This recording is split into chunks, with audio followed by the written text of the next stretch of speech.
So, hello everyone, welcome to our channel Chemistry Gyan. Topic start करेंगे line spectrum of hydrogen. इसको समझने के लिए पहले हम इस डायग्राम को समझेंगे एंड देन हम लाइन बाय लाइन समझेंगे एनसीईआरटी का। देखिए, आप मान लो आप मान लो कि ये जो है एक डिस्चार्ज ट्यूब है, ठीक है, और इसमें हाइड्रोजन मॉलिक्यूल्स, ये जो गैस है इसमें हाइड्रोजन मॉलिक्यूल्स के गैस है, ठीक है। हम इससे इलेक्ट्रिक डिस्चार्ज पास करवाएंगे तो क्या होगा, इलेक्ट्रिक डिस्चार्ज जैसे ही हम पास करवाएंगे, ये जो हाइड्रोजन गैस मॉलिक्यूल्स जो है वो डिसोसिएट हुए एटम्स के, जैसे ही इलेक्ट्रिकल डिस्चार्ज पास करवाते हैं ना, वो उनके एटम्स जो है हाइड्रोजन गैस मॉलिक्यूल्स के जो एटम्स है वो डिसोसिएट होकर के इलेक्ट्रिकली जो है वो बहुत एक्साइटेड हो जाएंगे। और जैसे ही वो इलेक्ट्रिकली एक्साइटेड हुए, ये एटम्स जो है वो जब इलेक्ट्रिकली एक्साइटेड रहेंगे तो ये एक रेडिएशन इमिट करेंगे विच इज इलेक्ट्रोमैग्नेटिक रेडिएशन।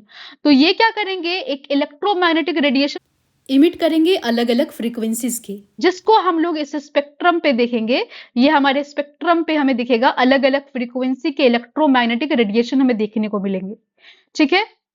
हमने सिंपली क्या किया, एक डिस्चार्ज ट्यूब लिया, उसमें जो है हाइड्रोजन मॉलिक्यूल्स लिए गैस फेज में।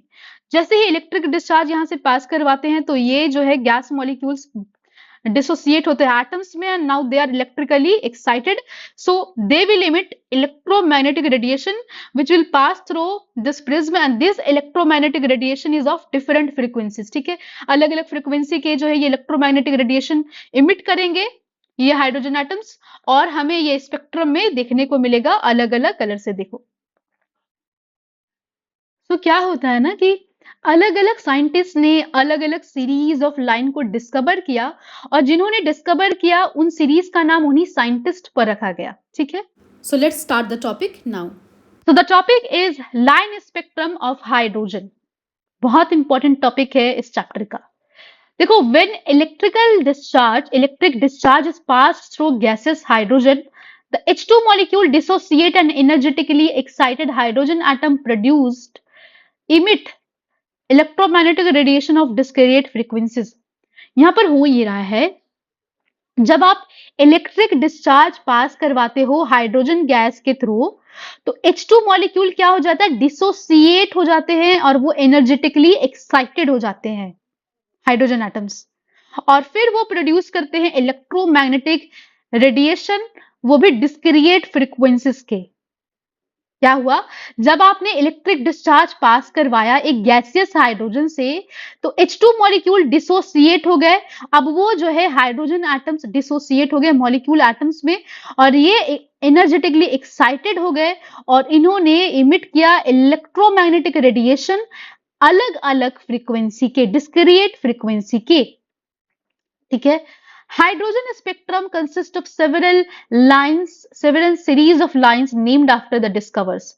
देखो, हाइड्रोजन एक स्पेक्ट्रा में एक सीरीज ऑफ लाइंस होता है, और इन लाइंस का, इनके नाम जो है इनके डिस्कवरर्स के, जो जिन्होंने इन लाइन की खोज की, उनके नाम पर इन सीरीज का नाम रखा गया, ठीक है। Balmer showed in 1885 on the basis of experimental observation। Balmer ने 1805 ने अपने एक्सपेरिमेंटल ऑब्जर्वेशन से बताया कि अगर स्पेक्ट्रल लाइंस जो है उसको अगर हम वेव नंबर के टर्म में अगर एक्सप्रेस करना चाहे, किसी भी then the visible lines of hydrogen spectrum obey the formula. तो देखो, बाल्मर के अकॉर्डिंग जो है, अगर आपको वेव नंबर कैलकुलेट करना है स्पेक्ट्रल लाइंस का, तो आप इस फॉर्मूला से कैलकुलेट कर सकते हो। जैसे कि इस फॉर्मूला में हम देख रहे हैं, स्पेक्ट्रल लाइंस को अगर कैलकुलेट करना है तो आप वेव नंबर के टर्म्स में कैसे कैलकुलेट कर सकते हो। तो फॉर्मूला है वेव नंबर का, wave number is equals to 109677 into 1/2 का स्क्वायर माइनस 1/n का स्क्वायर।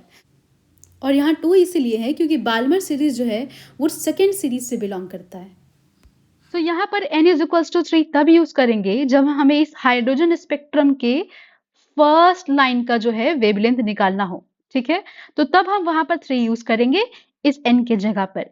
जब हमें इस सेकेंड लाइन का वेवलेंथ कैलकुलेट करना हो तो हम 4 यूज करेंगे, और हमें जब थर्ड लाइन का यूज करना हो जब थर्ड लाइन का हमें वेवलेंथ कैलकुलेट करना हो तो हम 5 यूज करेंगे।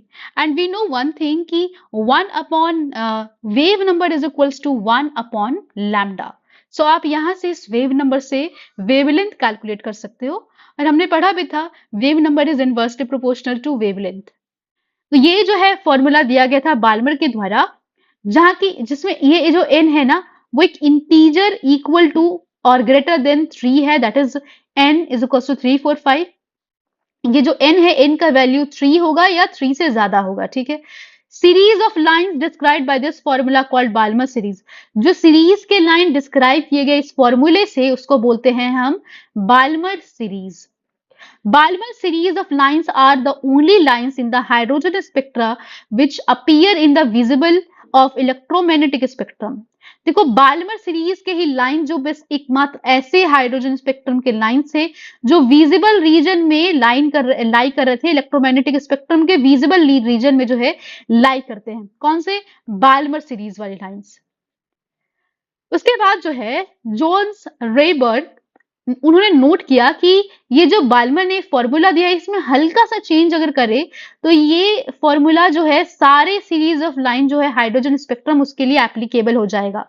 देखो क्या चेंज किया, हमने पहले भी देखा था wave number is equals to 109677 1 upon n2 square था, सारा कुछ सेम है, बट यहाँ पर उन्होंने n1 जो है लिखा और बस ये फॉर्मूला चेंज हो गया, जहां पर n1 का जो वैल्यू होगा वो 1 2 3 एंड सो ऑन होगा और n2 की वैल्यू क्या होगी n1 प्लस 1, ठीक है, n1 plus 2 and so on, इस तरीके से। सो यहाँ पर जो n1 है वो क्या बताता है, किस सीरीज से जो है वो बिलोंग करता है।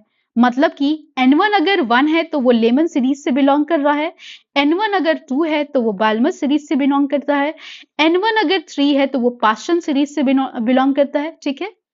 अब देखिए n2 के बारे में, तो N2 के बारे में हमें यहाँ पर क्या पता चल रहा है कि N2 हमें ये बताता है कि किस सीरीज में कौन सी लाइन जो है होगी, ठीक है, ये हमें N2 बता रहा है। अब मान लो कि देखो इस तरह से समझते हैं सिंपल तरीके से, मान लो कि वो बाल्मर सीरीज से बिलोंग करता है, ठीक है, तो वहां पर हम लोग N1 क्या लेंगे, 2 लेंगे क्योंकि ये सेकेंड सीरीज से बिलोंग कर रहा है, ठीक है, और N2 क्या लेंगे, तो N2 हो जाएगा हमारा N1 प्लस 1, मतलब कि 2 plus 1 which is equals to 3। समझ गए? It is very simple. दूसरे सीरीज के लिए बताओ, तो अगर मान लो कि अगर वो ब्रैकेट सीरीज से बिलोंग करता है तो उस केस में n1 क्या हो जाएगा, 4 हो जाएगा, ठीक है, और n2 क्या हो जाएगा, सिंपल है, n1 प्लस 1। तो n1 आपका 4 है, तब n2 आपका निकल कर क्या आ जाएगा, 4 plus 1 that is equals to 5। It is really simple to calculate, ठीक है। और अगर ये तो हमारा वेव नंबर का फॉर्मूला दिया हुआ है, आपको अगर वेवलेंथ कैलकुलेट करना है तो वी नो की wave number is what, reciprocal of wavelength. तो आप इसका रेसिप्रोकल कर दो वेव नंबर का, तो आपको वेवलेंथ मिल जाएगा, ठीक है। ये जो वैल्यू है 109677 पर सेंटीमीटर, इसको हम लोग बोलते हैं Rydberg constant of height for hydrogen. और जो फर्स्ट 5 सीरीज है लाइंस, जो कि n जिसमें n इज इक्वल्स टू 1 2 3 4 5 है, ये इसको बोलते हैं Lyman Balmer Paschen Brackett Pfund series, ठीक है, जो कि इनके डिस्कवरर के नाम पे रखा गया था, इसलिए इनके नाम Lyman Balmer Paschen Brackett Pfund series है, ठीक है। तो table 2.3 shows the series of transition shows the Lehman-Barman-Paschen series of transition of 4 hydrogen atom। तो यहाँ पर देखिए इस टेबल में आपको दिख रहा होगा इनके ट्रांजिशंस का, जैसे अगर n इज इक्वल्स टू 1 है और n2 इज इक्वल्स टू 2 3 है, तो लेमन में ये कौन से स्पेक्ट्रल रीजन में लाई करेगा, अल्ट्रावायलेट। बाल्मर में क्या है, n1 क्या होता है 2 और n2 होगा 3 4 एंड सो ऑन, तो ये कौन सा स्पेक्ट्रल रीजन में लाई कर रहा है, विजिबल। और वही पास्चन का इंफ्रारेड में, ब्रैकेट का इंफ्रारेड में and Pfund infrared. It is very easy to remember, बस आपको ये याद रखना, लेमन अल्ट्रावायलेट, बाल्मर हमें पढ़ा है विजिबल, बाकी infrared, very easy to remember it is, ठीक है। और n1 क्या है, लेमन का 1, बाल्मर का 2, पास्चन का 3, ब्रैकेट का 4 एंड पी फंड का 5। यहाँ पर आपको लेमन बाल्मर सारे सीरीज दिखेंगे। यहाँ पर देखो ये है लेमन सीरीज, और लेमन सीरीज में n इज इक्वल्स टू क्या होता है 1, और बार्मर सीरीज देखो n इज इक्वल्स टू 2 से हमारा बार्मर सीरीज शुरू हो गया है और n इज इक्वल्स टू 3 में पास्टन, फिर ब्रैकेट, फिर पी फंड, ठीक है। पे पास्टन का इंफ्रारेड, इसका विजिबल और इसका स्पेक्ट्रल रीजन अल्ट्रावायलेट, ठीक है। तो ये एनर्जी की ट्रांजिशन यहाँ पर शो की गई है। सो देखो यहाँ पर of all element line spectrum becomes more and more complex for heavier atom। देखो हेवियर एटम के लिए जो है ना ये लाइन स्पेक्ट्रम बहुत ज्यादा धीरे धीरे कॉम्प्लेक्स होता गया। हाइड्रोजन एटम का लाइन स्पेक्ट्रम बहुत ही सिंपल होता है जो हमने कभी देखा, लेकिन आखिर बाकी हेवियर एलिमेंट का जो अब अगर लाइन स्पेक्ट्रम सीरीज देखोगे तो वो कॉम्प्लेक्स होते जाता है। तो there are certain features which are common in all line spectrum. कुछ फीचर्स जो है वो कॉमन होते हैं सारे लाइन स्पेक्ट्रम में। वो क्या क्या है? देखो line spectrum of element is unique. Line spectrum her element का यूनिक होता है, ये हमने अभी पढ़ा। और सेकेंड क्या है कि there is regularity in the line spectrum of each element. तो हमें एक रेगुलरिटी देखने को मिलता है लाइन स्पेक्ट्रम, हर एलिमेंट के लाइन स्पेक्ट्रम में एक रेगुलरिटी हमें देखने को मिलता है, ठीक है। The question which arises are what are the reasons for these similarities? आखिर क्या रीजन हो सकती है इन सिमिलैरिटीज के पीछे में? Is it something to do with the electronic structure of atoms? क्या ये रीजन हो सकता है कि उनके इलेक्ट्रॉनिक स्ट्रक्चर जो है एटम्स का, ये रीजन हो सकता है, या फिर these are the questions which are needed to be answered? तो इन सवालों का जवाब तो हमें मिलना ही चाहिए। So we shall find later that the answers to these questions provide the key in understanding electronic structure of these elements. तो अगर हम आगे जाके समझेंगे और अच्छे समझेंगे जो ये स्ट्रक्चर, इलेक्ट्रॉनिक स्ट्रक्चर है हर एलिमेंट का, उसके बारे में समझेंगे तो इन सवालों का जवाब भी हमें देखने को मिलेगा। So our next topic will be Bohr's model for hydrogen atom. इस टॉपिक को हम लोग अगले वीडियो में समझेंगे। अगर आपको आज का वीडियो पसंद आया हो तो do like the video and subscribe to my channel. Thank you for watching.